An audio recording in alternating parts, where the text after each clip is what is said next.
Ya, selamat malam kembali dengan Bible Study untuk youth dan kali ini kita akan memberikan sebuah komentar mengenai satu video yang dirilis oleh atau dibuat oleh satu organisasi Kristen yang sebetulnya bagus untuk anak-anak remaja, pemuda, dan video ini dibawakan oleh seorang juga pastor anak muda yang sudah lama meninggal, tapi dia sangat dikenal oleh anak-anak muda. Nah, dia adalah Raditya Oloan. Nah, di dalam video itu dia berbicara mengenai satu dosa yang seringkali dilakukan oleh anak-anak muda, yaitu masturbasi, dan bagaimana dia pun sebetulnya bergumul dengan itu. Nah, sebelum kita mengomentari video tersebut, kita akan saksikan dulu videonya, sehingga kita bisa menangkap apa yang dia sampaikan kepada kita, sehingga kita bisa melihat sisi yang lain yang bisa kita tambahkan dalam video tersebut, atau menjadi sebuah sesuatu yang kritis.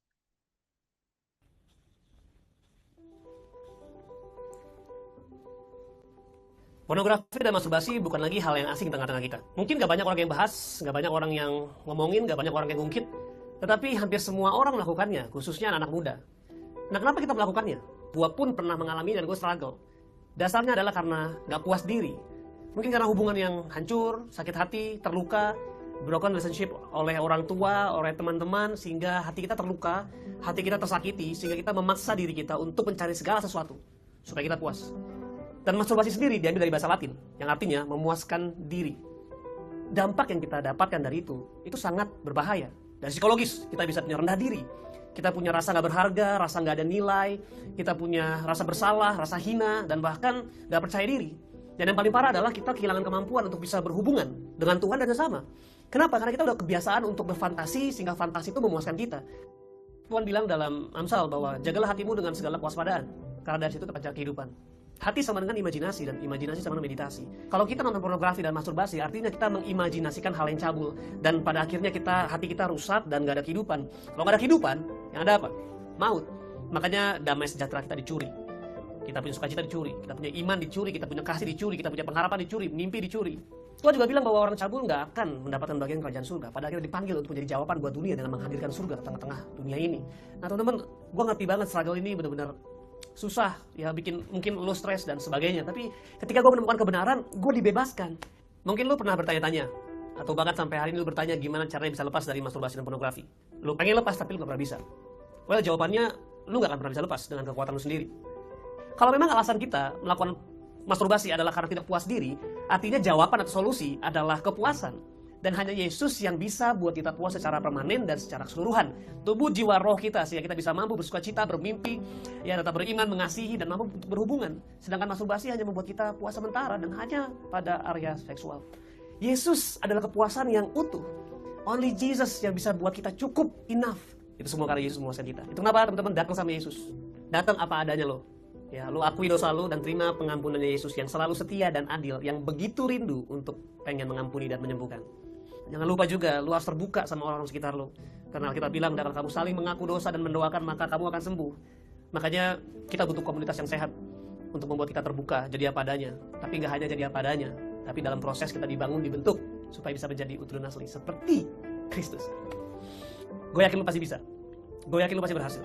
Karena Tuhan mau banget pakai hidup lu, bukan sekedar supaya lu disembuhkan, tapi supaya lu bisa membantu banyak orang disembuhkan. Because you are the answer to this world. Kamu jawaban buat dunia ini. Come on, move up. Datang sama Tuhan.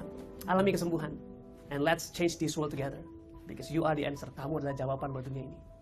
Trust Him. Dan gue percaya lu hari ini, kalau ambil keputusan yang tepat, datang kepada Dia dan lu pasti akan disembuhin. God loves you so much and He believes in you. Dia mengasihimu dan dia percaya banget sama kamu.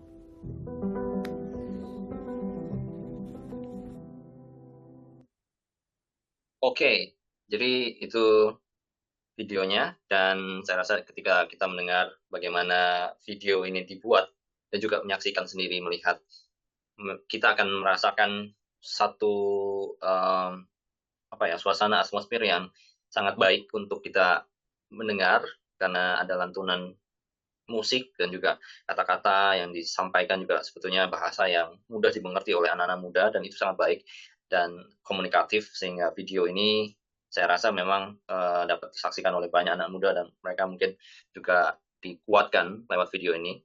Tetapi ada catatan-catatan penting yang saya rasa ini tidak boleh diabaikan.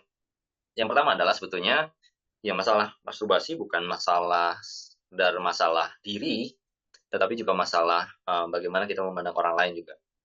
Nah, ya, sebetulnya orang-orang yang melakukan ini memang ada tujuan untuk memuaskan diri sendiri, tetapi juga orang-orang yang melakukan itu, mereka mengimajinasikan orang lain di dalam imajinasi mereka, sehingga dalam pikiran mereka, gambaran orang lain itu seolah-olah dalam tanda kutip diperkosa ataupun dilakukan senonoh di dalam imajinasi mereka. Dan itu sesuatu yang sangat-sangat agresif dan juga sangat kejam ya, karena memang terjadinya dosa itu di dalam imajinasi manusia.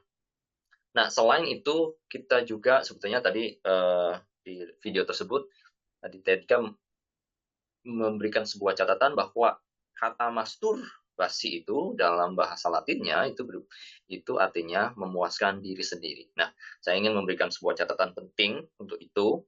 Dan kita lihat ada satu website yang cukup terpercaya dan kita bisa menjadikan ini sebagai rujukan karena dia menjelaskan bukan hanya sekedar tujuan mengenai masturbasi itu, mungkin apa yang disampaikan oleh Raditya Dika adalah tujuannya, tetapi dia dengan jelas katakan bahwa bahasa Latinnya adalah arti dari bahasa Latin masturbasi itu sebetulnya di dalam bahasa Indonesia itu memuaskan diri. Nah, kita akan lihat sebetulnya di dalam bahasa Latin itu masturbasi bukan berarti atau memiliki makna memuaskan diri, tetapi sebetulnya bertolak belakang.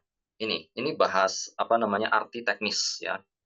Kalau misalnya dilihat dari tata bahasa dari etimologi kata, masturbasi itu terdiri dari dua kata yaitu manu atau kalau dihubungkan itu dengan manus atau manual atau tangan, dan satu lagi adalah stupere. Stupere atau stuprare, ini stuprare, dan juga stuprum, dan ini stupere. Stupere berbeda tetapi satu semantik dengan stuprare, stupurum, dan stupere ini satu semantik, jadi saling berhubungan. Nah, kalau misalnya kita gabung dua-duanya, yang berarti menstruare, itu artinya tangan, dan defilement. Defilement itu pencemaran atau penodaan. Kalau bilang apa ya, defilement, penodaan sih sebetulnya, tercela, sesuatu yang tercela. Atau dishonor, sesuatu yang tidak terhormat. Jadi dengan melakukan masturbasi, artinya orang itu sedang menodai dirinya sendiri, membuat dirinya tercela, membuat dirinya ternoda, membuat dirinya tidak terhormat.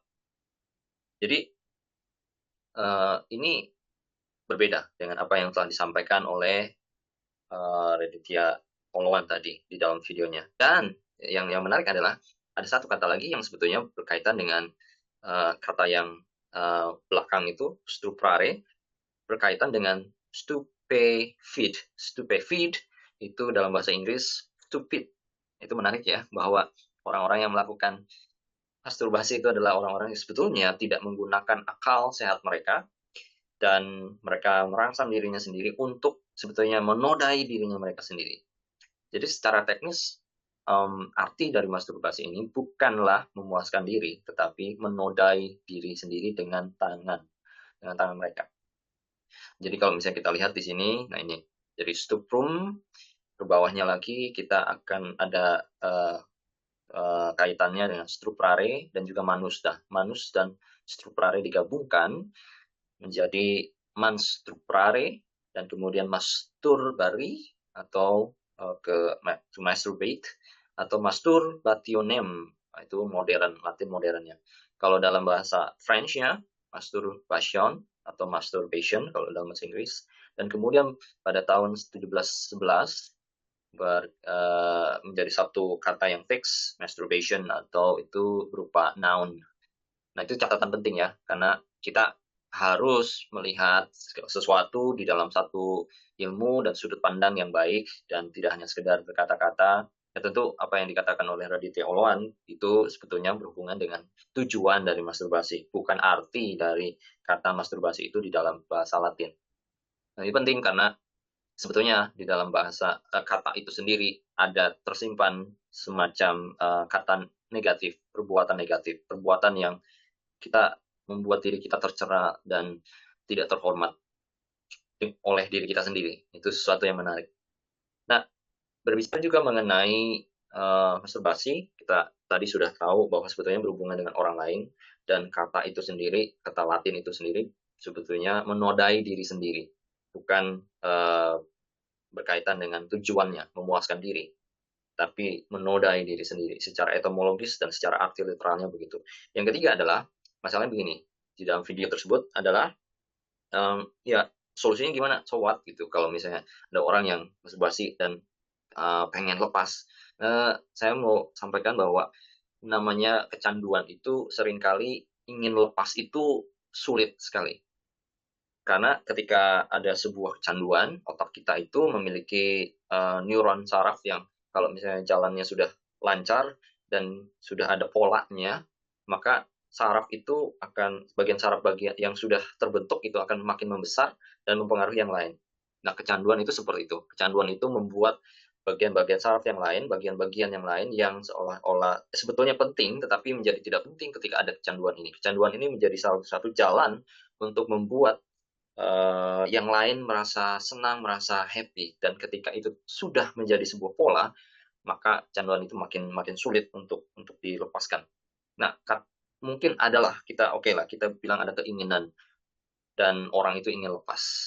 Sebetulnya datang kepada Yesus ya itu salah satu initial way atau jalan yang pertama yang kita bisa lakukan, meminta pertolongan Allah, pertolongan Tuhan untuk lepas dari kecanduan itu. Tapi saya mau berikan sebuah gambaran yang lebih jelas ya, bahwa ketika kita berbicara mengenai masturbasi, itu bicara mengenai imajinasi, bagaimana kita memutar gambar-gambar yang ada yang kita lihat secara jasmani oleh mata kita, kemudian kita replay lagi di dalam imajinasi itu, dan gambar-gambar itu menjadi satu gambar yang sangat sangat berharga bagi kita, menjadi satu gambar yang membuat kita senang, yang membuat kita puas, yang membuat kita ingin melampiaskan sesuatu, dan kita memuja gambar itu di dalam imajinasi kita.